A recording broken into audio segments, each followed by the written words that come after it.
Hello everyone and welcome back to my channel. My name is Valis and today I'm going to be teaching you everything you need to know to get started on raising potbelly pigs, also known as mini pigs. Before we get started on this video guys, please be sure to like and subscribe if you haven't already. It really helps me and the animals out a ton.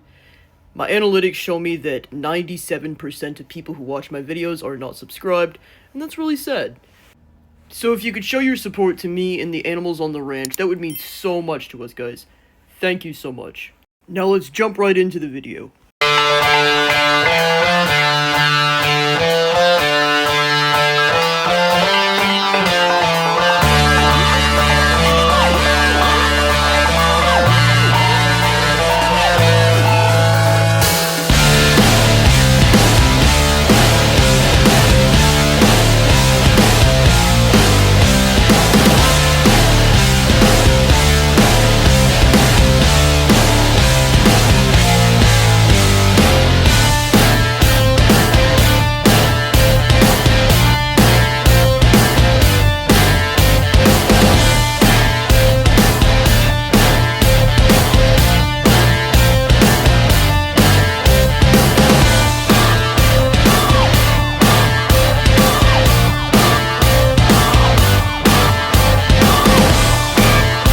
So first, let's talk about what it's like to own a miniature pig. For many people, owning a mini pig can be a great and rewarding experience. However, they're not for everyone. You really have to take into consideration the laws of your state and your local towns and cities and your county to make sure, first of all, that even owning a miniature pig is legal. You also have to consider if you are ready for this level of responsibility, as mini pigs do have very long lifespans, which we will talk about in this video. And if you're still not sure if a mini pig is right for you or your family, you should probably also consider your home environment. Do you have kids that aren't good with animals? Do you have pets that are also not good with other animals? Do you live in an apartment? Because miniature pigs do need a yard to exercise and forage. These are all things that you should consider before you go out and actually buy yourself a miniature pig. They are, like I said, a very big responsibility that a lot of people are not aware of before they bring these animals home. In terms of companionship, miniature pigs are much like dogs in many ways. However, when it comes to their care, they do differ from having a dog around. Speaking of care, let's talk about how to feed and water your mini pig. Needless to say, your miniature pig should have access to fresh, clean water at all times. Make sure they can reach both their food and water bowls without struggle. Now, in terms of feeding, there are many great commercial pelletized feeds out there that are specifically designed for potbelly pigs.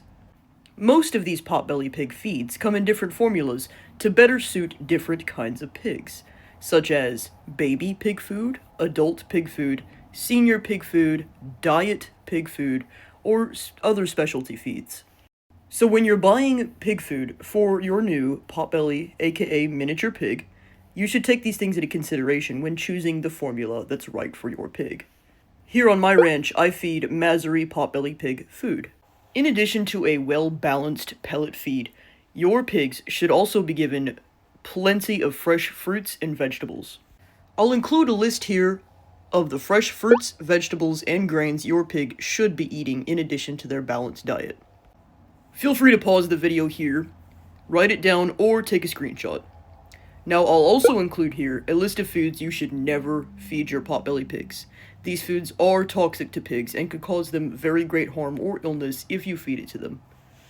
Both of the lists of foods that you should or should not feed your mini pig that I provided are in no way a comprehensive, all-inclusive guide.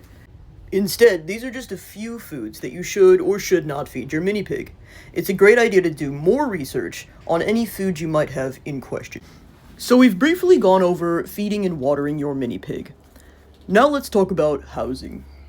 Many people choose to keep their mini pigs outside. However, some people choose to keep them indoors as an indoor pet. If you plan on housing your miniature pig outdoors, there are a few things you need to consider about their housing. First of all, you should consider the fencing that you're going to build for your miniature pig. When building your miniature pig's outdoor enclosure, you should keep in mind that miniature pigs are known to be escape artists. Your pig should not be able to escape its enclosure. Miniature pigs are notorious for being escape artists. Your fence, especially on the lower levels of the fence, should be very strong. Your miniature pig should not be able to push and bend the fence, dig underneath the fence, or bow it in any way. It would not be a good situation if your mini pig were to escape, especially when you're not home. Also, your enclosure needs to be predator proof.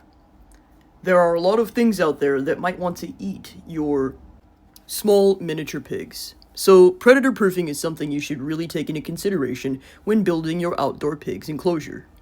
Another thing you should consider are poisonous plants. You definitely don't want any of these growing in or near your pig's enclosure.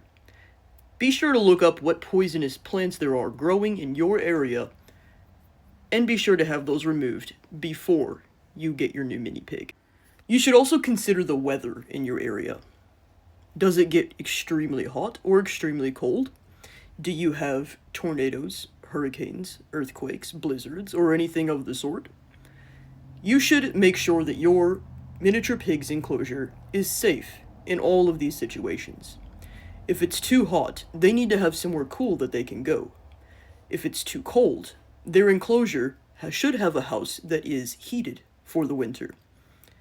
If there are hurricanes, tornadoes, or other natural disasters that require evacuation, you should make an evacuation plan that includes bringing your miniature pig with you. Speaking of extreme heat or cold, there are certain temperatures that your miniature pig just can't handle. The ideal temperature for adult mini pigs is 60 to 75 degrees Fahrenheit. In Celsius, that would be 17 to 25 degrees. Now for babies, their ideal temperature is around 75 degrees Fahrenheit after they're weaned, which is 24 degrees Celsius. And for older senior pigs, their ideal temperature is at 84 degrees Fahrenheit, or 29 degrees Celsius. Now, of course, too hot and your pigs might have heat stroke. Too cold and they will likely get hypothermia. Now, if you plan on keeping your miniature pig indoors, housing is also something that you need to consider. In order for your pig to live indoors with you, house training and bonding is crucial. Your miniature pig should also have access to its fresh water at all times and its food in the same place every day. Your pigs will appreciate this routine. They should also have a bed of their own and a space that they can feel safe in. In terms of potty training, most people that I've seen who keep their miniature pigs indoors opt for the potty training where your pig will go outside to the bathroom at designated times of the day, or even ring a bell on the door to let you know that they need to go outside. However, I have met some people who prefer to use the pee pad training method, where your pig would do their business on a pee pad every day. However, you would have to keep up with this pee pad and clean it up regularly, which can get a little expensive. Some people have also litter box trained their pigs to go in kitty litter. However, this can also be kind of difficult to clean up. This video is simply a beginner's guide to caring for potbelly pigs, aka miniature pigs. However, I will be posting further videos in the future on exactly how to potty train your miniature pigs. So keep an eye out for those videos. So far in this video, we've learned about feeding and watering your mini pigs, housing your mini pigs, and if owning a mini pig is really right for you. Now let's talk about enrichment for your mini pig. Now this section of the video applies especially to those keeping their mini pigs indoors. Miniature pigs have an innate need and desire to root through the ground. This is the act of using their muzzle and their nose to turn up soil and discover bugs, roots, and just fun things to snack on. This habit must be satisfied, even for pigs that live indoors. An excellent way to satisfy this natural instinct in your mini pig is to provide them with a rooting mat or a rooting pad or a rooting blanket. It goes by many names, but I'll include a couple of pictures here on what they look like. A great way to utilize these tools is to sprinkle little treats within the mat that your pig can root through and discover the treats. It can be a fun and rewarding experience for both you and your pig. Having a rooting mat available for your pig in your home could also reduce the chances of that pig displaying destructive tendencies within your home. Now let's go over basic grooming requirements of miniature pigs. This is especially true for pigs that live indoors, however outdoor pigs can often require grooming from time to time. Miniature pigs should be bathed as needed. Miniature pigs often have a habit of producing a lot of excess skin oils, and they do have several glands throughout their body that produce certain odors, especially if you're dealing with unneutered or unspayed pigs.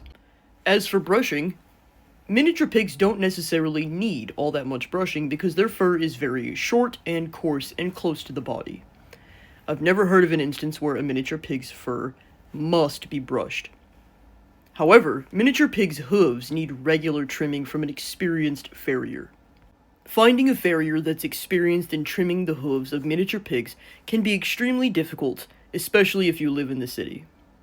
Therefore, if you yourself do not know how to trim your pig's hooves, I strongly recommend you find a farrier in your area before bringing home your miniature pig. On average, pigs need their hooves trimmed every 4 to 6 weeks. Trimming a pig's hooves is very similar to trimming a dog's nails.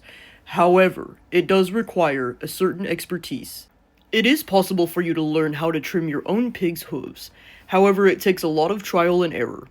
And I do recommend finding an experienced farrier first while you're still learning, before you try to trim your pig's hooves on your own.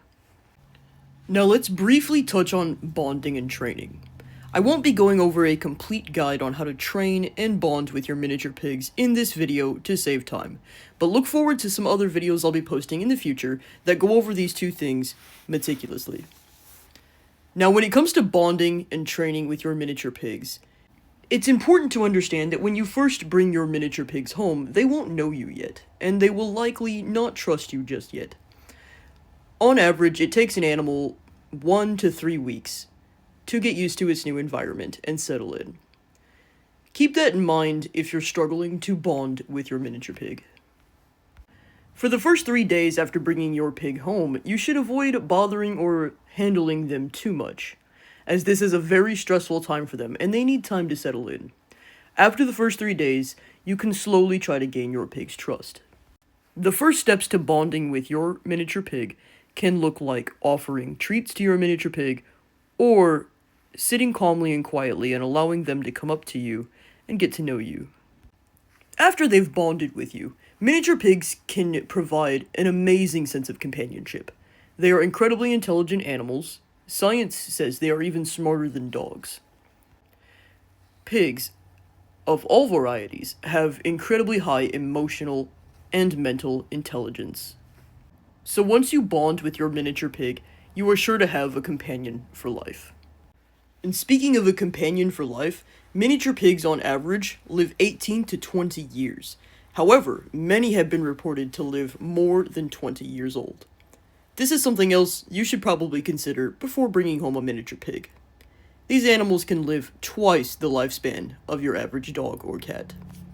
Now, in terms of training, miniature pigs can be trained for a variety of things. They can be trained to walk on a leash and harness. We already went over potty training, but they can also be trained to perform certain tricks and commands. They can sit, they can shake. Everything that you could think a dog can do, a miniature pig can also do. Now let's talk about the medical needs and risks that miniature pigs possess. Miniature pigs are prone to obesity and orthopedic joint issues, so it is very important you watch your pig's weight and be sure to keep your veterinarian up to date on their weight. Speaking of veterinarian, your pig should also see a veterinarian every 6 to 8 months. This would be for any deworming and vaccinations that the pig needs, as well as general checkups. I hope you guys learned a lot in this video. Please be sure to like and subscribe. If you have any comments, I will try to get back with you as soon as I can to reply to all of those comments. Thank you guys so much for watching. And thank you so much for supporting my channel. It means a lot to me and all of the animals. I'll see you guys in the next video.